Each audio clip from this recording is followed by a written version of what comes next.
Welcome to Man Does Tech, where I solve the problems you didn't even know you had.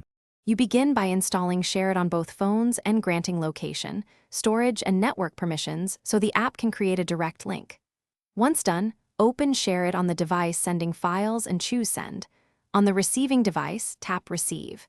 Make sure Wi-Fi and Bluetooth are on. Share It will create a hotspot or show a QR code to join. This step establishes a fast peer connection.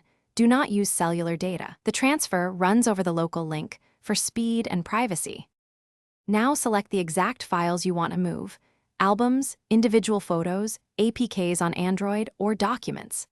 After selecting, press Send and wait while Share It searches for peers. If a QR appears on the sender, scan it with the receiver's scanner. Alternatively, manually join the sender's hotspot when prompted.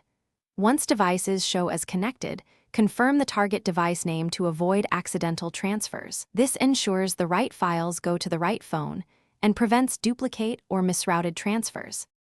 Complete the process by waiting for the progress bar to reach 100% and then tap Done. On iPhone, check Photos or Files, and on Android, open File Manager to confirm receipt. If a transfer stalls, make sure both devices remain awake. Toggle Wi-Fi or Bluetooth, reconnect, and retry the remaining files. Share It resumes quickly.